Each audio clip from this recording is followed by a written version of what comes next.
So it's been a pleasure. Any questions pertaining to any of that I covered that you want to ask about? How much does the SEC, when you get in the SEC and what you've watched on film, how much does the league blow up your best plans, or do you always have something? Do you always feel like you have an answer?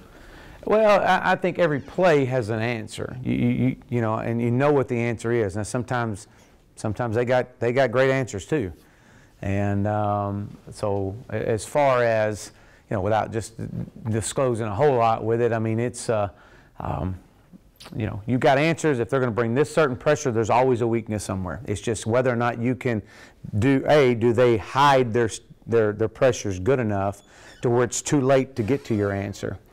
That's the question that we will find out with a lot of our quarterbacks. A lot of it's dictated on how they align their defensive front. Did your fascination with scheme come out of maybe growing up in coaching? Is it with maybe a talent deficit? Is that where did you? No, not really. I mean, I just felt like, you know, what can we do and do it at a fast pace that would give our guys an advantage. And so, you know, as far as talent-wise, I mean, I've had incredible talent running this, and I've had not so much incredible talent running it, and we've had success at both levels with it. Obviously, we would, you know, great players make you great coaches too, so we understand that. But we also know that this, as you can see, limits some things of what defenses can do to you, and it's all on the alignments of things. Chad, you gave the example of the 136 call. 100 to the blocking series. Right. Tight ends running the 6 route. Is that called in the huddle? And are there other number combinations for the other receivers? Oh. Or is that a check at the line? No. That's could be a check. Absolutely could be a check. Not a huddle, because we don't huddle. But when we did huddle, we'd call something else. But when we do come to the line of scrimmage, would he make a 136 call? Or would he make, let's say he may make a 557 call? But that's among a series. Oh, yeah. Oh, yeah. You got 100 series, 200 series, 300 series, 400 series, 500, 600, 700, 800, 900 series. So 9 something something, 7, you may go 756, maybe 7-man protection with a 5-man on a 7 route or a 6 route. So it's all, they're listening to the thing. If you try to hear it all, you're going to get totally confused. But we tell our guys, offensive linemen, just listen to what you're supposed to hear. Don't listen. You don't care what that tight end's doing or that running back's doing. All you want to know is, one, who do I got to block? Is it a gap scheme? Is it a zone scheme? Am I pass protecting? If I am pass protecting, do I have help? And which way are we sliding it? So, yeah. Coach, I saw that you used the drone so you can. Yeah. The team will be going to Dallas to play. You mentioned earlier in your presentation that some of the players have never played at a pro field.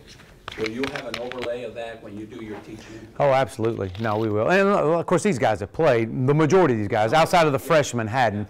And then the guys that were redshirted last year. But no, absolutely. We'll have that. That'll be a Sunday night meeting right there, and it'll also be a Saturday morning meeting before we go out to the field that day.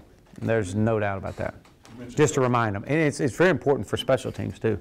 Yes, sir. Coach Chavis, he'll be on the field, right? Is that one Oh, yeah. because of the speed of everything? You know, last year he was down, then he moved up, then he moved back down, and I asked him about that, and he just said, no, I had to be on the field.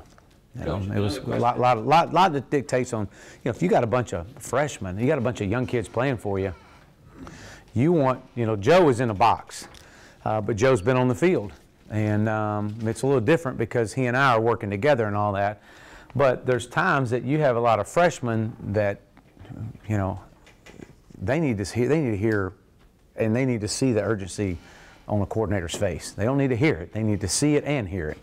So, Coach, yes, sir. At the press conference when you first introduced, you mentioned that you were a football coach. I learned from a coach down in Portland, Gregory Portland, Ray Atkins. I wonder if you had studied him or any of his. Oh, yeah, absolutely. Okay. Yeah, that's a great program. You bet. I've seen a lot of his. That was split back veer, wing tee. Yes. Yeah, that's what that is, a wing tee, really, if you want to look at it, talk about it. We run the veer. I was talking to a great veer guy the other day, and I said, hey, man, we run the veer too. I said, if we don't pitch it here, we'll throw it there. So, anyway, I just love to. Football in its natural state. You know what? Where's Brooks at? Brooks Cockrell. I'm giving him all the credit for that. And our recruiting department and social media department, I challenge them weekly. They have brainstorming, we call them think tank meetings, and they set it up, and they're to throw anything on the wall, anything and something may stick, and I want them to think outside the box. And I challenge them, every group, but this group in particular, because we got to be so active and we got to be so creative, and they came to me. It was probably, and I'm sure Brooks would probably say, hey, I had several other guys. Cody Vincent was another one, it's a big part of it. But he came to me, and Brooks is from Arkansas, and not only did they come up with football in its natural state, but they came up, and everything you see now has the state outline on it for us. And he may win a Nobel Peace Prize out of this deal and that one, but I thought it was, I said, this is brilliant. And so yeah, I had nothing to do with that. That's all those guys, and they did. It's going to be your big slogan thing. Oh yeah, that's who we are. And so speaking to recruits, what is the natural state? What does it mean to be football in its natural state? We all know what Arkansas in its natural state, there is the natural state, but what is football in its natural state? And that goes back to, how we develop young men as a person, as a player, or as a person, as a student, and a player. One more question. Huh? Coach, Yes, sir. You mentioned one time, this defense gives fits to this offense. So I can see where, you can help the defense. Like, Chief, does he help you with is there something like he can say this offense really gives us? Yeah, Wes, absolutely. I mean, we'll sit in there and we'll go through, I showed you a few clips of spring right there, but we'll go through that as an offense and defensive staff sitting in a big staff room like this, and we'll say, well, hey, Coach Chavis, you brought that pressure right there, but man, I'm telling you, if you would bring it like this, or if you would disguise this look, that free safety gave it away, which allowed our quarterback to make the check and push the front to the right.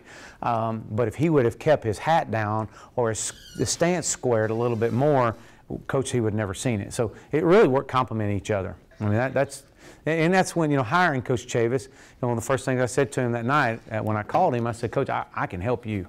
I can help you as much as you can help me as far as communicating and how to, what we feel like. If you can defend us offensively, then you can defend a lot of teams because of how fast we play and what we do. Everybody's doing it. On that tempo thing, you come up and hit a big play real quickly, you recognize what the defense is doing, and it's, you hit a big play on it because they weren't able to line up as quickly as you were. Right. How quickly are you to line up and run that same play again and again? It could as fast as we could go. I mean, we could run the same play 5 straight times.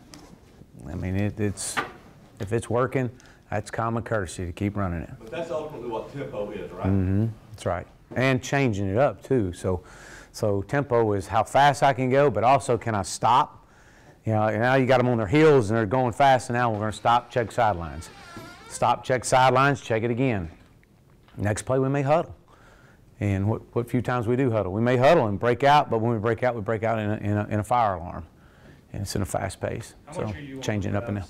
Before the game? I'm sorry? How much are you on the rest before the game to kind of help with the tempo? Them to get the ball spotted and everything?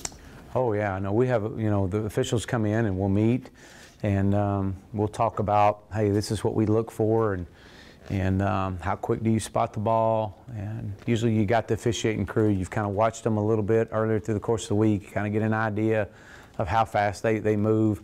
I'm communicating with the down box, because they usually don't set it till that down box gets set. The chains can stay, but the down box, once it gets set, everything else can work after a first down. So really making sure you kind of eye up the guy holding the down box. Does he look like he can run? Is his shoes laced up good? We need to give him a new pair of shoes and stuff like that. So, hey, listen, it was a pleasure. I hope you got something out of it. And I know football season's right around the corner. We got our baseball team rolling right now. We're excited about a great weekend. Got camps, got players all coming in and out, and be a big weekend for us. And so, thank you all, and appreciate you, and go Hogs. Thank you. Thank you.